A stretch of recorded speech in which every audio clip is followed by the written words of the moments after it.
Hello, this is Mark Denham, radio presenter, audio producer, podcaster, and voiceover. And here we are again on the audio journey. We're on to part 37 now. You can find the whole thing at markdenham.com. The entire audio journey, all 37 now parts of it. And today we're looking at the hard limiter. So what does the hard limiter do? Well, basically, it sets a limit. That's what it does. It sets a limit. Basically, any audio above that limit is just removed from the audio file altogether. Anything beneath it is not touched, unless you add input boost, but we'll come to that. If you don't add input boost, all it does is it basically goes along, and think of hedge trimmers. It goes along, anything above where you're holding the hedge trimmers, cut off, anything beneath it, still there. Okay? Now, there is a difference between normalizing. Let's normalize this audio. Let's normalize it to 50%, shall we? I tell you what, we won't. We'll normalize it exactly where we want to go. -5 decibels. And watch. The whole audio changes in its pattern here. Again, if we go in and we normalize the audio to -1 decibel, again, the loudest part will come up, so will the quietest part. Watch carefully. Up comes the quietest part as well. So that's normalizing. This is limiting. So let's go in and we'll go into amplitude and compression, hard limiter, and we'll set this to the default, which is just shy of clipping. No input boost. Look ahead time is how far ahead do you look in terms of when the limiter will kick in, and the release time again after the limiter has kicked in, just like with a compressor. How quick again does it release the audio? You can see here that this is going to make no difference because nothing was going above -0.1 decibels anyway. Daytimes on the groove. But if we were to set that, let's say that we set that at -3 because we're recording a voiceover to a specification, you could obviously achieve that by normalizing. But now look, daytimes on the groove. Nothing goes above -3 decibels. Again, if we set it to -10 decibels, nothing goes above -10, but what you're starting to get now, because all you're doing is cutting off the top, what you're starting to get now is a compressed effect. Daytimes on the groove. And now another hour of rhythmic soul. Not a harsh compressor as yet, but it's important to say here that if you use the hard limiter wrong, you get a compressor type effect, because what you're doing then is you're cutting off anything above your threshold without adding any input boost at all. So you are reducing the dynamic range in your audio. Okay. So then you could end up with very compressed audio. What you may want to do though, is you may want to set it at -1 and you may want to add an input boost. So what that'll do is that will then boost up the quiet parts as well. So you can now see that we have just added a little bit of an input boost and daytimes on the groove. And now another hour of rhythmic soul. So the quieter bits we've just added a little bit of input boost to, but we've ensured nothing goes above -1 decibels. Okay, so that's fairly essential. Nothing should go above -1 decibels in terms of your hard limiting here. Now, it's worth saying if you're working in 32-bit floating point, and that's recorded in 32-bit floating point, and we'll create a new multi-track session, 32-bit floating point, and we will drag this in, this audio here, and that daytimes on the groove is already at -1 decibel. So I'm going to turn that up now to 10 decibels, okay? And I'll turn this down so you can't hear it, but watch the VU meters.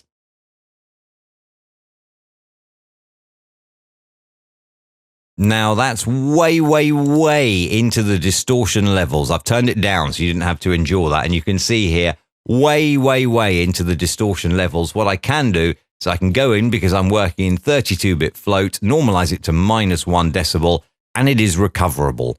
But if you are doing, let's say, a mix and you've got music in here as well, what you can then do is you can go down here onto your master track, amplitude and compression, hard limiter, set it at default, and then you'll see here now, if we mix this down, nothing has exceeded the limit that we set. So nothing is clipping. Daytimes on the groove. And now another hour of rhythmic soul. Because we boosted that so far by 10 decibels, there is a lessening of the dynamic range. But again, nothing has exceeded the limit that we set of minus 0.1 decibels. We could change that by going in here, double-clicking this and setting it at -3.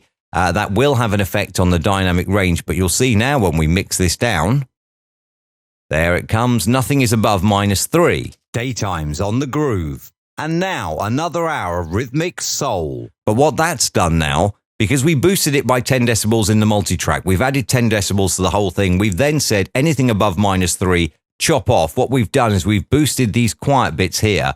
We go back and we look at the original file.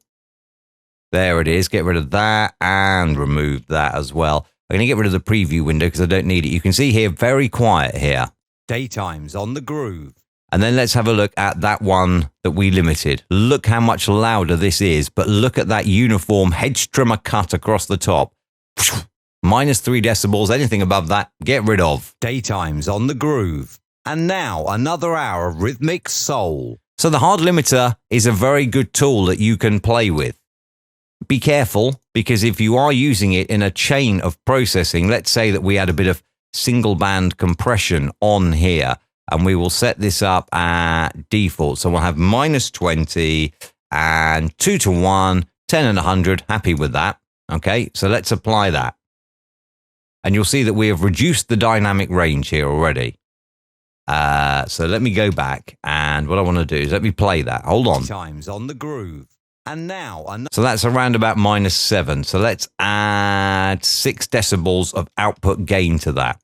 So we can make up what we've compressed. Daytime's on the groove. And now another hour of rhythmic soul. So there you go. Okay, we'll open up the preview window so we can see what we're doing here. And you can see that we have brought up the quiet bits and we have compressed it, and it's quite nicely compressed.